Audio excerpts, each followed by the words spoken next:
Universe நேயர்களுக்கு எனது அன்பான வணக்கத்தை தெரிவித்துக் கொள்கிறேன் தோழர்களே.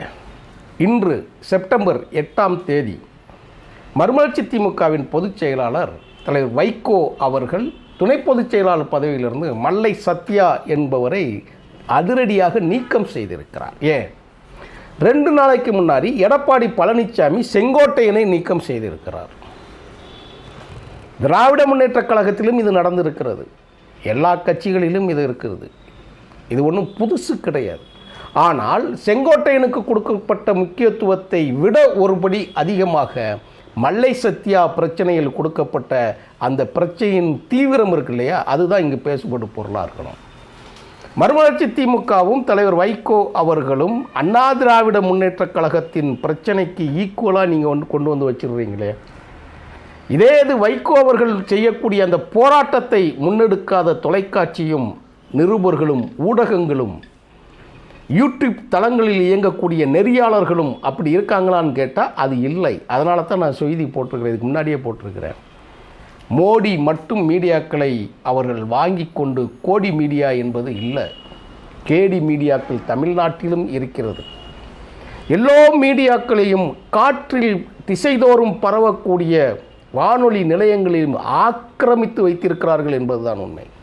ஒரு செய்தி விரும்பியோ விரும்பாமலோ உங்கள் காதுகளில் கேட்கக்கூடிய செய்திகள் கார்ப்பரேட் செய்திகள் என்பதை நாம் மறந்துவிடக்கூடாது.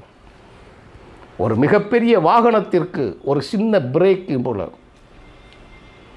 மதம் பிடித்து ஆடும் யானைக்கு ஒரு அங்குசத்தை போல, பொதி சுமக்கும் கழுதைக்கும் பொதி சுமக்கும் மாடுகளுக்கும் உண்டான அந்த சவுக்கினை போல இருக்கக்கூடியது தான் எதிர்க்கட்சிகள்.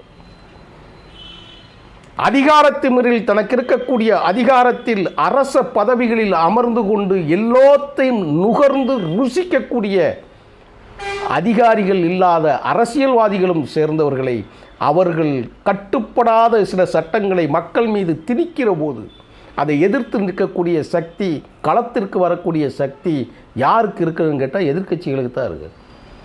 அதனால தான் ஆளுங்கட்சியை விட எதிர்க்கட்சி மிகவும் முதிர்ந்த அரசியல் தலைவராக இருக்க வேண்டும் என்று சொன்னார் பேரறிஞர் அண்ணா. 1967ஆம் ஆண்டு ஆட்சிக்கு வந்தபோது சொன்ன வாசகத்தை யாரும் மறந்துவிடக்கூடாது.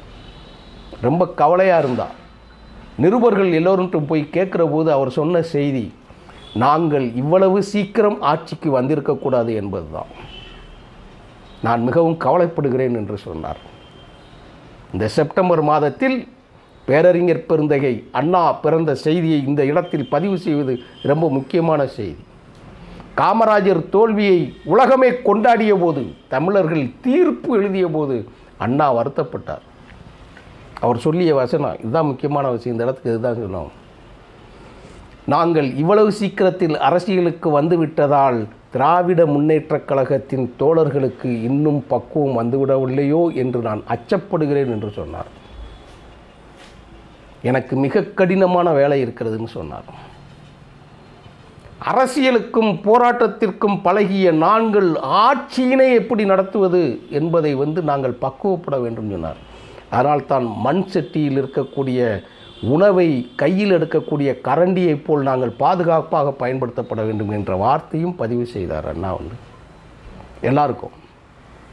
அதே நேரத்தில் காமராஜரோட தோல்வியும் அவர் ரசிக்கவில்லை. அவர் எடுத்தார், அது மக்களை பயன்படுத்தினாங்க. அப்படி எதிர்க்கட்சிகளே இருக்கக்கூடாது அப்படிங்கிற லெவலில் பத்திரிக்கையாளர் காமராஜரை பற்றி சொன்னேன் இல்லையா ஒரு விஷயம். காமராஜர் தோல்வியை ரசிக்கலைன்னா எங்களை கேள்வி கேட்பதற்கு சட்டமன்றத்தில் சரியான தகுதியான தலைவர்கள் இல்லை என்று சொன்னால் இந்த சட்டமன்றம் எப்படி நேர்மையாக நடக்கும் என்று சொன்னார். விசாலமான மனதினை படித்த பேரறிஞர் அண்ணா. அவர் இல்லைன்னா இன்றைக்கி நமக்கு அரசியலில் நம்ம கையில் வந்திருக்காது. நான் இங்கே உட்கார்ந்து பேசிக்கிட்டு இருக்க முடியாது. பண்ணையார்கள் கையில் ஆட்சி அதிகாரங்கள் இருக்கும். காமராஜர் ஒன்றும் மக்களுக்கான தலைவராக அவர் இருக்கலாம். திட்டங்கள், அதனால தான் திராவிடர் கழகத்திலிருந்து எழுதும்போது காமராஜரே சொன்ன வசனத்தை இந்த இடத்துல நான் சொல்கிறேன், காரணம் பெரியார், காரியம் காமராஜர். அவ்வளோதான் முக்கியம். பெரியாரோட திட்டங்கள் தான் அவருக்கு நிரந்தர புகழை தந்தது. காங்கிரஸின் திட்டங்கள் தமிழ்நாட்டிற்கு காமராஜருக்கு பெருமை தரலன்னாரு. அப்படி மோடியை போல இங்கே கூடிய தமிழ்நாட்டில் இருக்கக்கூடிய கட்சிகளும் ஆளும் ஆண்ட கட்சிகள் தன்னை கேள்வி கேட்கக்கூடிய கட்சிகள் இருக்கக்கூடாது என்பதற்காக இப்படிப்பட்ட நபர்களை தூண்டிவிடுவதாகத்தான் இந்த இடத்தில் நம்ம குற்றஞ்சாட்டுறோம். நம்ம அதுக்காக எடப்பாடியும் செங்கோட்டையும் பிரச்சனையும் இதில் நம்ம சேர்த்துடக்கூடாது. எடப்பாடியும் செங்கோட்டையும் சேர்த்தா இதில் மேட்ச் ஆகாது. அது அதிகாரத்தை தின்று கொளுத்து ருசித்தவர்கள் புளிச்சேப்ப விடுவாங்க இல்லையா, புளிச்சேப்ப விடுற மாதிரி அவர்களுடைய செயல்கள். அவர்கள் யாருக்கோ வேலை செய்கிறார்கள், அதுதான் உண்மை. செங்கோட்டையை யாரை பார்த்தார், டெல்லியில் என்ன நடந்தது, அதோட விளைவில் என்ன பேசினார், அதற்கு பின்னணியில் என்ன நடந்தது, தினகரன் என்ன பேசினார், நயினார் நாகர், இதெல்லாம் கோர்த்து பார்த்தா தான் ஒரு விஷயம் தெரியும். விஜயின் மாநாடோடு போட்டிங்கன்னா இப்போ உங்களுக்கு தெரியும். இன்னும் கொஞ்சம் 2-3 மாதத்தில் பாருங்கள். இன்றைக்கி அப்படியே தம் கட்டி பேசுகிறார்கள்லாம் அவங்க சொன்ன இடத்துல போய் நிற்பாங்க. அப்படி ஆளுங்கட்சியாக இருக்கிறவர்கள் சரியான தலைவரின் கீழ் இயங்கக்கூடிய கட்சிகளை சிதைக்கிற வேலைக்கு மல்லை சத்யா உடன்பட்டு இருக்கிறாரோ என்கின்ற சந்தேகம் வலுவாக இருக்கிறது. ஏன் அப்படின்னா நீங்கள் உதயநிதி ஸ்டாலினை போய் சொல்லிடுவீங்களா?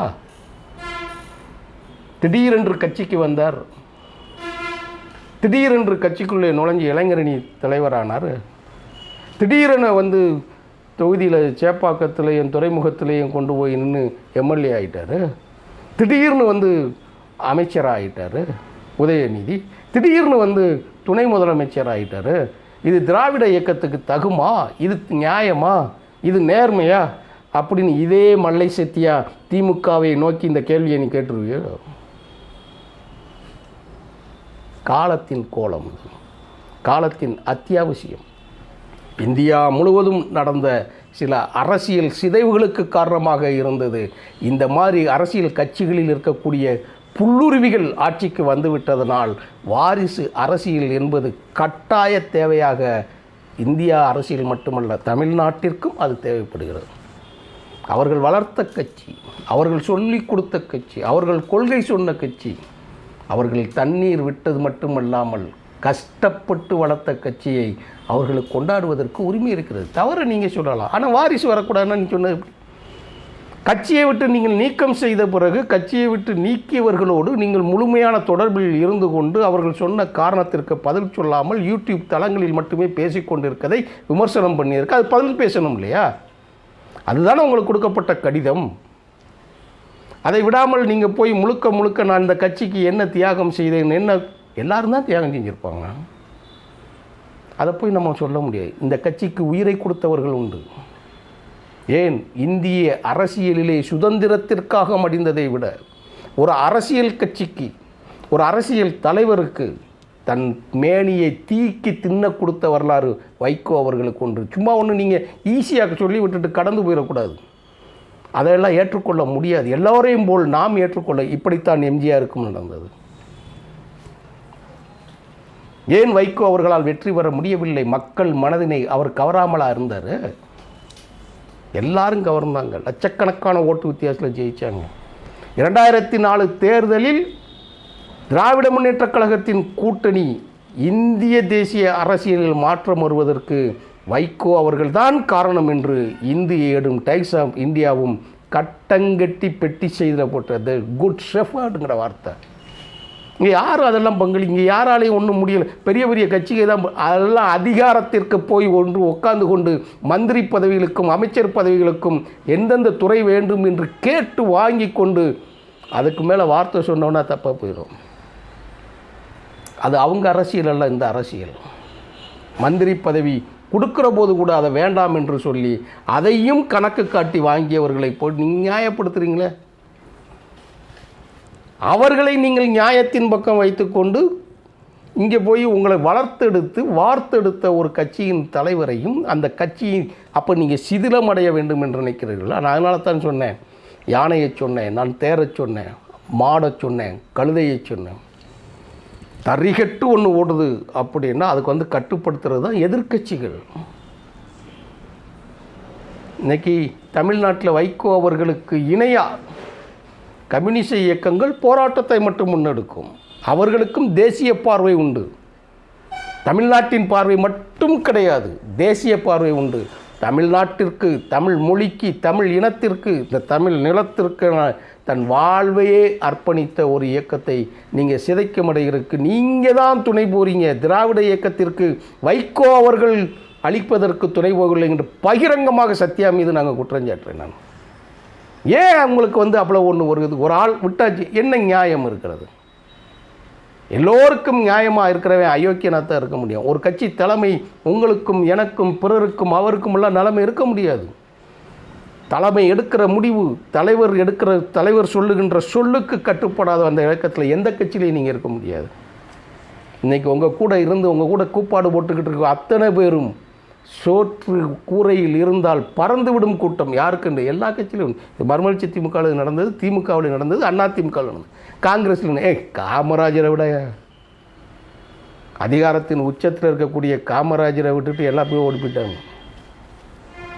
தான் இந்திய தேசிய காங்கிரஸுக்கே தலைவராக இருந்த காமராஜர் கூட யாரும் கிடையாது கைது பண்ணுறதுக்குள்ளே வந்தாங்க. நீங்கள் திராவிட இயக்கத்தை வைகோ கொச்சைப்படுத்துகிறார் என்று சொன்னால் அதையெல்லாம் நாங்கள் கேட்டுக்கிட்டு இருக்கணுமா? யாரோட குரலாக நீ கூவிக்கிட்டு இருக்கிறீங்க? எல்லாம் இங்கே புனிதத்தின் திராவிட இயக்கத்தை பற்றி பேசுகிறவர்கள் கழுத்தில் கருப்பு துண்டும் கருப்பு சட்டையோடு இருப்புன்னு சொன்ன வாபஸ் வாங்கி ஓடின கூட்டங்கள்லாம் இருக்குது. ரொம்ப பேச முடியாதுங்கிறதுக்காக நான் சில விஷயங்களை மறுக்கிறேன். யூனிவர்ஸ் சேனலில் இந்த மாதிரி சில அரசியல் புறக்கணிப்புகள், இந்த மாதிரி சில அரசியல் அபச்சாரங்கள் நடக்கிறதையும் நாம் கண்டிக்க வேண்டும் என்பதற்காக நான் சொல்கிறேன். யார் கண்டிக்கிறது? நீங்கள் சொல்கிறதெல்லாம் சரியாக போகும். அப்போ நீங்கள் சொன்னதெல்லாம் கேட்டுக்கிட்டு ஒரு கட்சி தலைமை இருந்தால் அப்படி செயல்பட முடியாது. மல்லை சத்யாவை மறுமலர்ச்சி திமுகவின் பொதுச் செயலாளர் தலைவர் வைகோ அவர்கள் நீக்கியது முற்றிலும் சரியான நடவடிக்கை. இதில் மாற்று கருத்துக்கே இடமில்லை. ஒரு கட்சி திருச்சியில் மாநாடு நடத்துது, நீ காஞ்சியில் மாநாடு நடத்துகிற யார் கேட்டுக்கிட்டு இருப்பா? நீ அவ்வளோ பெரிய ஆளாக இருந்துங்களா கட்சிக்கு? அதை கேட்க மாட்டாங்களா? வெளியே போன ஆள்கள், அவதூறு போன ஆள்கள்லாம் கூட்டி வச்சுக்கிட்டு நீங்கள் ஒரு விருது கொடுப்பீங்க, அதை பார்த்துக்கிட்டு பேசாமல் இருப்பாங்களா? கேட்டு ஒரு நாள் 10 நாள் அவகாசம் என்று சொன்ன செங்கோட்டையனை 10 மணி நேரத்தில் எடப்பாடி கூட தூக்கி எறிஞ்சிட்டு போயிட்டாப்புல. ஆனால் உங்களை எத்தனை நாள் வச்சுருக்குங்கிறத மல்லை சத்யா மறந்து விடாதீர்கள். நீங்கள் பேசுகிற ஒவ்வொரு பேச்சுக்கும் நீங்கள் தான் சொந்தக்காரர்களாக இருப்பீர்கள்.